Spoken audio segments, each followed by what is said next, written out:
the forgotten warriors of no man's land. Welcome back to Fieldcraft Chronicles.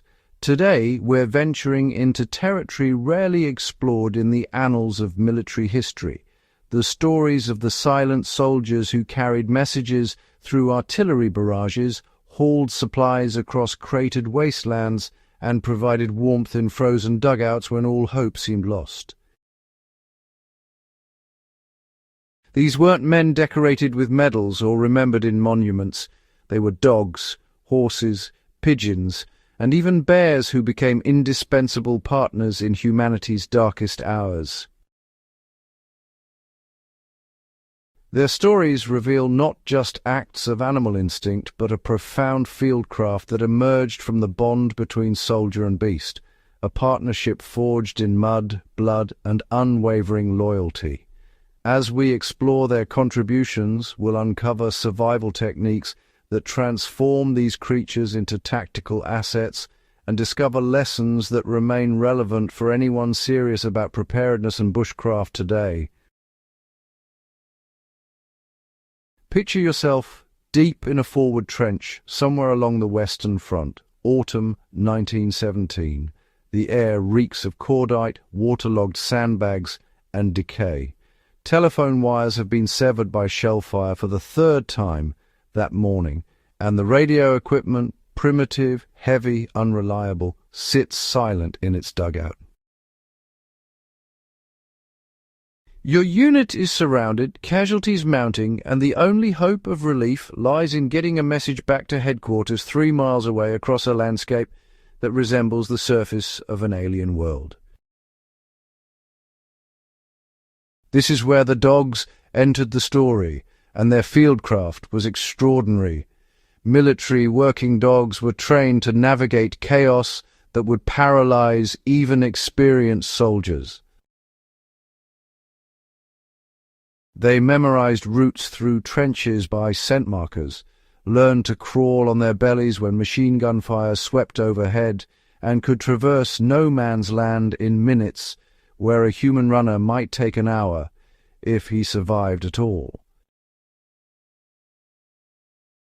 The Germans pioneered this technique, training dogs to carry messages in weatherproof cylinders attached to their collars, moving low and fast through the smoke and confusion. These animals weren't simply following commands. They were practicing advanced navigation and threat assessment, reading the battlefield through senses far superior to human perception. One documented account describes a messenger dog named Satan who completed over 50 missions, learning to zigzag between shell craters, freezing motionless when flares lit the night sky, then continuing his run in darkness. The survival principle here transcends warfare. It's about adaptation, route memorization, and understanding that sometimes the smallest, quietest operator is the most effective. Beyond communication, dogs served another role that speaks directly to bushcraft principles of resource management and triage. The so-called mercy dogs, primarily German shepherds and mixed breeds trained by both sides, were taught to locate wounded soldiers in no man's land after battles ended. Equipped with medical supplies strapped to their harnesses, these animals would venture out at dusk, navigating by scent through fields littered with the dead and dying. Their training incorporated skills any modern survivalist would recognize: scent discrimination to distinguish the living from the dead, the ability to work independently without constant handler supervision, and the judgment to return quickly when they located casualties. Wounded soldiers were trained to take supplies from the dog's pack: morphine, bandages, water, and send the animal back as a signal that someone needed extraction. The dogs operated in conditions that challenged every survival instinct: the smell of death everywhere, explosions that could erupt without warning, poison gas lingering in low-lying areas. Yet they persisted, guided by training and an almost incomprehensible loyalty. This wasn't anthropomorphism. Military records document thousands of rescues attributed directly to these animals.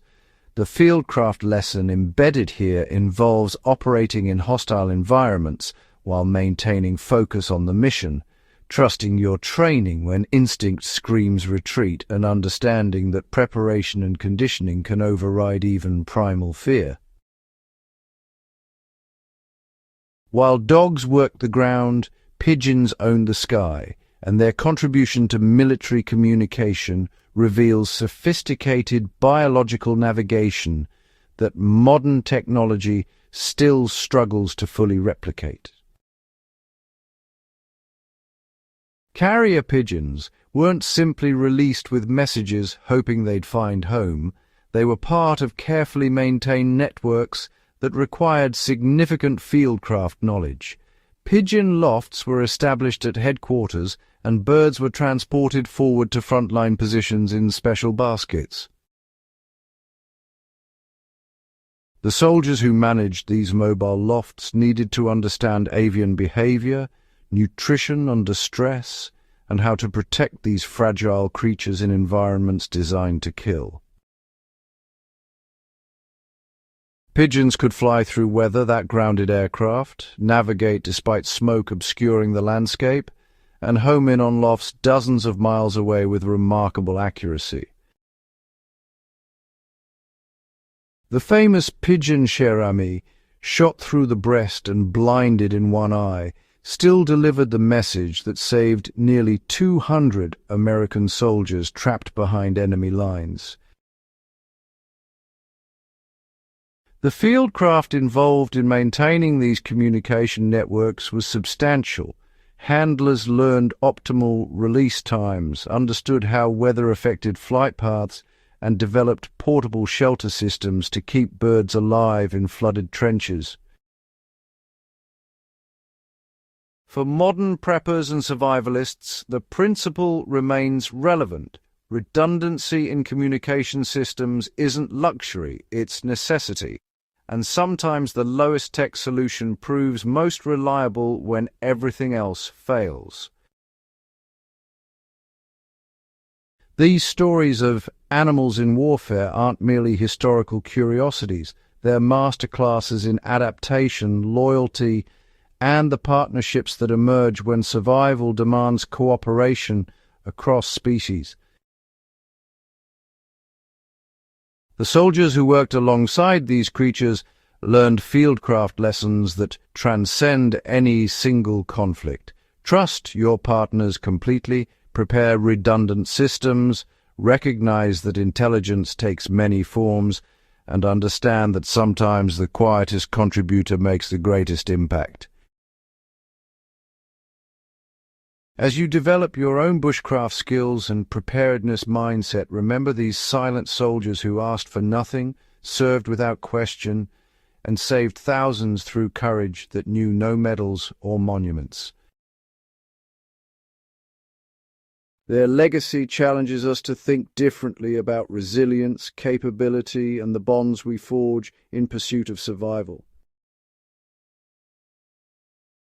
If these stories resonated with you, subscribe to Fieldcraft Chronicles for more deep dives into forgotten history and timeless survival wisdom.